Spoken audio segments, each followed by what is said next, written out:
In this video, I'm going to share with you some tips on how to build up habits and stay consistent in the gym so that ultimately you can build that dream body of yours. All right, let's get started. Hey guys, this is Alan with Iron Forge Athletics. And recently I had a question come in from a client. He asked me, how do you get back in the gym after just not feeling motivated to go for like a week or so? Now, I thought this was such a good question, I thought I'd make a video on it. I figure there's a lot of people who's gone through the same issues and stuff like that. So, I'm gonna go ahead and share with you some tips that's helped me out throughout the years. Tip number 1 is to start small. You can only commit to 2 days a week, and so be it. If that's the case, then get good at showing up those 2 times a week. Make sure you're consistent. This is the time where you start building those habits, and when you get really good at showing up those 2 times a week, then you can start doing 3 times a week, 4 times a week, so on and so forth. Remember, it's like dipping your toes in the water. It's where you see what you can commit to. All right, start small. Tip number 2, be patient. All right, get comfortable with the idea that this is going to take a while. Your body didn't get to its current state in a day, in a month, a year, maybe even 2 years. All right, take a long time. So in order to get to where you want to be, you got to put in the work. You got to put in the hours, got to put in the reps. All right, don't try to lose or gain too much weight at once, because your body doesn't like that, and it doesn't work like that. I can't tell you how many times people have rebounded, lost a super large amount of weight, and only to gain it right back. All right, it takes time. Get comfortable, strap in. It's gonna be a little bit right. Tip number 3: learn to love the process. All right, there's this book called Atomic Habits. It's by a man named James Clear, and he talks about how there are 2 different kinds of people. You got goal-oriented people and what did he say? Process-oriented people, right?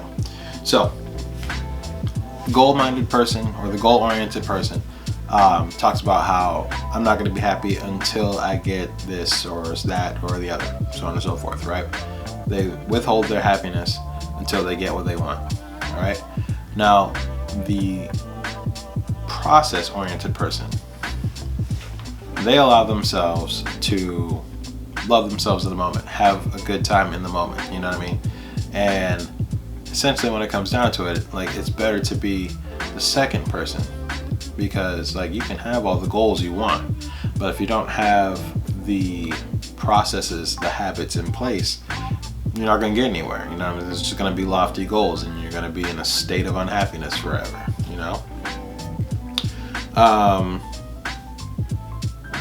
So many people I talk to, they stress over this dream body that they literally start to not like themselves. Love the body you're in, and while continuing to make improvements.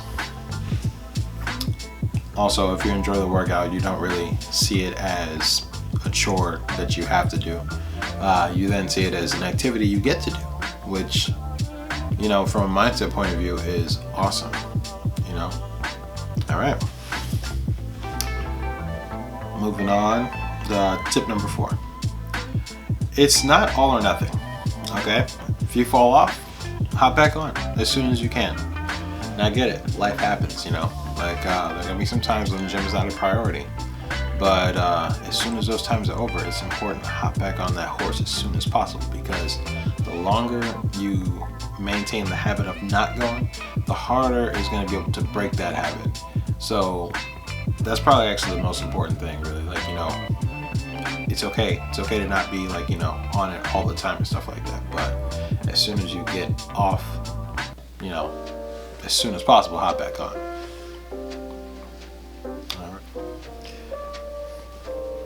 Tip number 5: have a plan. Knowing what you have to do goes a long way in sticking to anything. That's why they say stick to the plan. Having a plan gives you the structure, and without it, it's easy to default to not doing anything because you don't have any specifics. if you don't know how to come up with a plan, or you don't know exactly what you do, like, you know, what to do or what you want to do, like, you know, reach out to someone who might, you know, maybe be able to help you out with that. Which leads me to a bonus tip, really. Bonus tip: hire a trainer.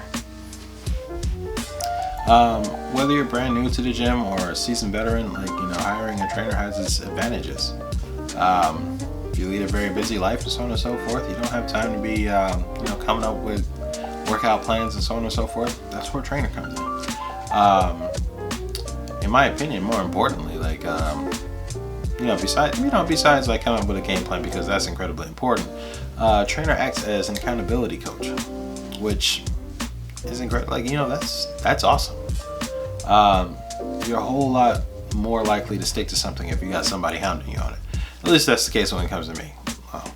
But yeah. Alright guys, that's all I got for today. If you got any value out of today's video, like, consider liking and subscribing. And yeah. Till next time. Bye.